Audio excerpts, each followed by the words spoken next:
এখন আমি দিয়ে দিচ্ছি কলকাতা বিশ্ববিদ্যালয় BA third semester Bangla honours বা মেজর SEC 3 অর্থাৎ ব্যবহারিক বাংলা 2 পেপারের লাস্ট মিনিট ফাইনাল সাজেশান। আমি যেগুলো দিচ্ছি সেগুলোই করে যাও। ইতিপূর্বে যেগুলো দিয়েছি সেগুলো অবশ্যই কমন পেয়েছো। এখন আমি তাহলে যেগুলো দিচ্ছি অবশ্যই আমার কথাগুলো ফলো করবে এবং যেগুলো দেবো সেগুলোই করে যাবে। আর পরবর্তী সেমিস্টারে যারা অনলাইনে ক্লাস করতে চাও বা নোটস সংগ্রহ করতে চাও স্ক্রিনে দেওয়া নাম্বারে যোগাযোগ করবে। আর এই ভিডিওটা কেউ স্কিপ করবে না, প্রথম থেকে শেষ পর্যন্ত আমার কথাগুলো মনোযোগ দিয়ে শুনবে। যারা শেষ পর্যন্ত এই ভিডিওটা ফলো করবে তাদের জন্য একটা দারুণ অফার রয়েছে।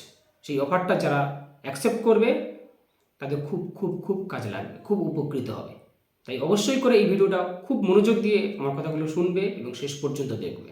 দেখো, এই পেপারটা তোমরা সব থেকে বেশি নাম্বার পাবে। এটা স্কিল পেপার বলা হয়েছে। স্কিল পেপার মানে বুঝতেই পারছো যার যতটা দক্ষতা রয়েছে, কারণ এই পেপারটা নিজেদের উপর নির্ভর করবে নাম্বার পাওয়া আর না পাওয়া।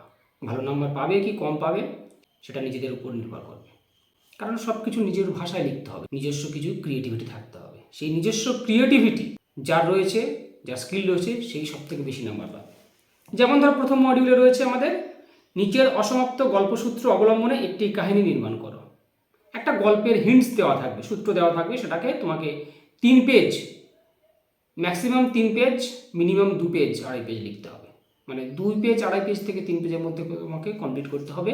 15 নম্বরের একটা গল্পসূত্র দেওয়া থাকবে। সেখান থেকে কীরকম লিখবে, একটা হেডলাইন করবে, তারপরে মূল বিষয়বস্তু 2টো প্যারা করবে, অন্তত বিষয়বস্তু 2টো প্যারা করবে, করার পরে শেষে একটা নীতি কথা দেবে। এমনভাবে কিন্তু সাজাতে হবে, ডিটেলস লিখবে।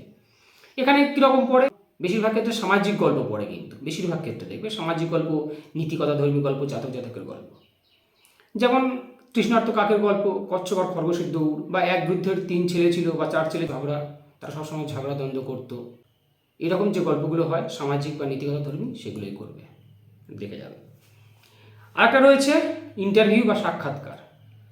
নিজেকে ভাবতে হবে একজন সাংবাদিক, বা সেই সাংবাদিক হিসাবে আমি কোনো সেলিব্রিটির সাক্ষাৎকার নিচ্ছি বা কোনো গণ্যমান্য ব্যক্তির সাক্ষাৎকার নিচ্ছি, তেমনভাবেই কিন্তু লিখবে। কেমন সাক্ষাৎকার হতে পারে, কী কী প্রশ্ন হতে পারে। আর রয়েছে চিত্রনাট্য নির্মাণ। আমি মনে করি এটা বাদ দাও, এটা একটু ডিফিকাল্ট, কিন্তু সাক্ষাৎকার আর গল্পসূত্র থেকে কাহিনী নির্মাণ এটা অবশ্যই অবশ্যই অবশ্যই ফলো করো 15-5-এর জন্য। বিশেষ করে 15-এর জন্য এটা দারুণ, সব থেকে বেশি নাম্বার পাবে কিন্তু, যেটা বলেছিলাম এই পেপারে। আর কীরকম আসে দেখো, অনলাইন ক্লাসের ভালো মন্দ বা এর ভবিষ্যৎ কী, এটা তুলে ধরতে হবে সাক্ষাৎকার হিসাবে। আর আসে ভাইরাস, যে ভাইরাস বা বই পড়ার ভবিষ্যৎ বা চন্দ্রযান, বিভিন্ন ধরনের কিন্তু আসে, তোমরা আপডেট থাকবে। মডিউল 2-তে রয়েছে দেখো ছাপা মাধ্যম ও বৈদ্যুতিন মাধ্যমে বিজ্ঞাপন তৈরির সাদৃশ্য বৈসাদৃশ্য। অ্যাডভার্টাইজমেন্ট রয়েছে, অ্যাডভার্টাইজমেন্ট কিন্তু করতে দেবে, এবং অ্যাডভার্টাইজমেন্ট করলে অবশ্যই কিন্তু ছবি দিতে হবে। ছবি দিলে তারপরে পূর্ণতা পাবে তার, তাই ছবিকে মিস করবে না, ছবি অবশ্যই দিও। কোশ্চেন ওখানে থিওরি আসে কীরকম, ছাপা মাধ্যম ও বৈদ্যুতিন মাধ্যমে বিজ্ঞাপন তৈরির সাদৃশ্য বৈসাদৃশ্য, সুবিধা অসুবিধা। আরও প্রশ্ন রয়েছে বিজ্ঞাপন কী, বিজ্ঞাপনের শ্রেণী বিভাগ, বিজ্ঞাপনের রুলস বা নিয়ম, বিজ্ঞাপনের কৌশল, বিজ্ঞাপন রচনার সময় কোন কোন বিষয়ের উপর গুরুত্ব দিতে হবে, বিজ্ঞাপন রচনার সময় কোন কোন বিষয়ের উপর গুরুত্ব দিতে হবে, আধুনিক বা বর্তমান সময়ে বিজ্ঞাপনের প্রয়োজনীয়তা বা অবদান, আধুনিক সময়ে বিজ্ঞাপনের প্রয়োজনীয়তা খুব গুরুত্বপূর্ণ, বিজ্ঞাপনের ধরন, যে কোনো 2 প্রকার বিজ্ঞাপন সম্পর্কে আলোচনা করো, যে কোনো 2 প্রকার বিজ্ঞাপন সম্পর্কে আলোচনা করো, এবং যেটা বলেছি বিজ্ঞাপন কিন্তু করতে দেবে। আর হচ্ছে প্রতিবেদন। দেখো, নিজেকে ভাবতে হবে একজন সাংবাদিক, সেই সাংবাদিক হিসাবে সংবাদপত্রে প্রকাশের উপযোগী একটা প্রতিবেদন, কোথাও ঘটে যাওয়া কোনো ঘটনা বা পূর্বে ঘটে যাওয়া কোনো ঘটনা, সমস্ত ঘটনার বিষয়বস্তু তথ্য সহকারে কিন্তু আগে সাংবাদিক হিসাবে তুলে ধরতে হবে। লিখবে কীরকম, একটা হেডলাইন করবে, লিখবে নিজস্ব সংবাদদাতা, যে স্থান থেকে লিখছো, যে স্থানের ঘটনা, সেই স্থানটাকে উল্লেখ করতে হবে। সেই স্থানটাকে উল্লেখ করার সাথে সাথে ওখানে তোমাকে দিতে হবে তারিখ এবং পত্রিকার নাম। ক্লিয়ার? Module 1-2 complete. দেখো, এখানে কিন্তু কোনো কিছু প্রয়োজনই নেই, শুধুমাত্র একটু প্র্যাকটিস করে গেলে, একটু স্কিলটা তার থাকলে, নিজস্ব লেখার ক্ষমতা থাকলে। মডিউল 3-তে রয়েছে 3টে সিনেমা, বাড়ি থেকে পালিয়ে, পথের পাঁচালী, ক্ষুধিত পাশা। 3টে সিনেমা দেখে নাও, আর আমি আগেও বলেছিলাম 3টে সিনেমা পড়ে নেব। এবং সব থেকে very very important, most important, যেটা আগে মুখস্থ করবে, বাড়ি থেকে পালিয়ে। কীরকম কোশ্চেন হয়, প্যাটার্নটা এক। কীরকম প্রশ্নটা হয় দেখে নাও। বাড়ি থেকে পালিয়ে গল্প এবং তার চলচ্চিত্রায়িত রূপে একটি তুলনামূলক পর্যালোচনা করো। অর্থাৎ লেখক যেটা লিখেছেন এবং পরিচালক যেটা পরিচালনা করেছেন সিনেমায়, তার সঙ্গে কী কী সাদৃশ্য বৈসাদৃশ্য। বোঝা গেল, লেখক যে গল্পটা বা যে প্লটটা লিখেছেন তার সঙ্গে চলচ্চিত্রায়িত বা সিনেমার যে রূপটা, তার সঙ্গে কী কী সাদৃশ্য বৈসাদৃশ্য রয়েছে। একটা করে নোটস, 3টে সিনেমা থেকে একটা করে নোটস। আর টেক্সট পড়া থাকলে, সিনেমা দেখা থাকলে 5-এর হয়ে যাবে অটোমেটিক্যালি, সব থেকে বেশি নাম্বার পাবে। আর শর্ট কোশ্চেন রয়েছে 15টা। এটা ভিডিওটা দেখো, খুব কাজে লাগবে তোমাদের আমার যেটা অফারটা দেবো তোমাদের। তাহলে বাড়ি থেকে পালিয়ে গল্প এবং তার চলচ্চিত্রায়িত রূপের একটা তুলনামূলক পর্যালোচনা করো। এটা সব থেকে বেশি বেশি বেশি বেশি star mark, very very very very important, superstar mark. আর পথের পাঁচালী, বিভূতিভূষণের পথের পাঁচালীর সঙ্গে সত্যজিৎ রায়ের পথের পাঁচালী চলচ্চিত্রের তুলনামূলক পর্যালোচনা করো। একই কোশ্চেন, যাই আসুক না কেন একটা করে নোটস মুখস্থ করে লিখবে। পথের পাঁচালী থেকে করছে, তাহলে বিভূতিভূষণের পথের পাঁচালীর সঙ্গে সত্যজিৎ রায়ের পথের পাঁচালী চলচ্চিত্রের একটা তুলনা।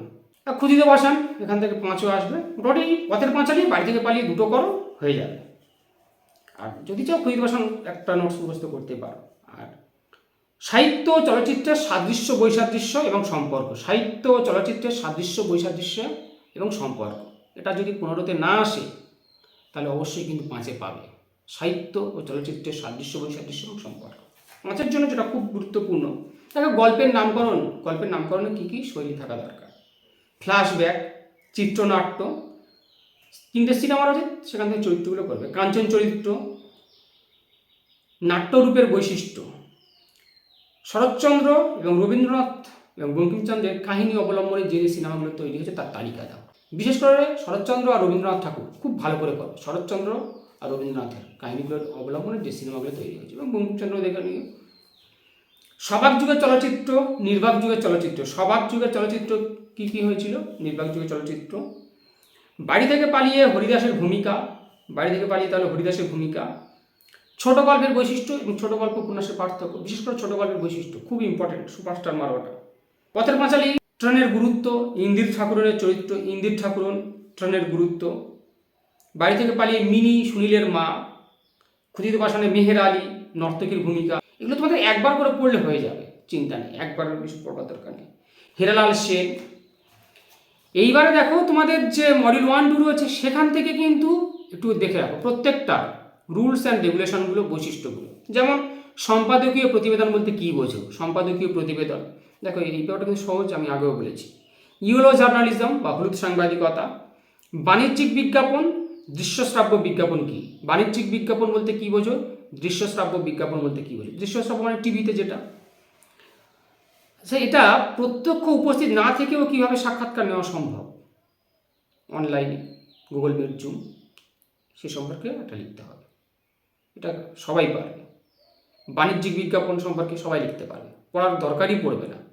দৃশ্যশ্রাব্য বিজ্ঞাপন লিখতে পারবে। হলুদ সাংবাদিকতা দ্বিতীয়বার পড়বার প্রয়োজনই পড়বে না। প্রতিবেদনের শিরোনামের বৈশিষ্ট্য, একটা হেডলাইন দিতে হয় বলেছিলাম, তার শিরোনামের বৈশিষ্ট্য কী কী নিয়ম রয়েছে। বিজ্ঞাপন করতে দেবে একটা, বা প্রতিবেদন একটা করতে দেবে বলেছে, এগুলো দেখে রাখবে। বিজ্ঞাপন রচনার সময় কোন কোন দিকের প্রতি নজর দেওয়া দরকার। বিজ্ঞাপন রচনার সময় প্রত্যেকটার ক্ষেত্রে একটা কথা বলি, ভাষা তার মধ্যে সংযত থাকবে, সাবলীলতা থাকবে এবং যুক্তিগ্রাহ্য তথ্য থাকবে। সাক্ষাৎকারের প্রয়োজনীয় শর্ত বা নিয়ম বা বৈশিষ্ট্য, সাক্ষাৎকার, ইন্টারভিউ, তার প্রয়োজনীয় শর্ত, নিয়ম, এগুলো। বিজ্ঞাপনের বিভিন্ন মাধ্যমগুলো কী কী, কোশ্চেনগুলো ভালো করে রিয়েলাইজ করো একবার। এগুলো দ্বিতীয়বার পড়ার প্রয়োজন পড়বে কিনা, বা একবারও না পড়লেও লিখতে পারবে অন্তত। বিজ্ঞাপনের বিভিন্ন মাধ্যম, উদ্দেশ্য, এর নিয়ম, প্রতিবেদনের শর্ত, নিয়ম, বিজ্ঞাপনের ভাষা কেমন হওয়া উচিত, এই কোশ্চেনগুলো দেখে যাও। একবারে বেশি দ্বিতীয়বার পড়বার প্রয়োজন নেই, কোনো প্রয়োজন নেই।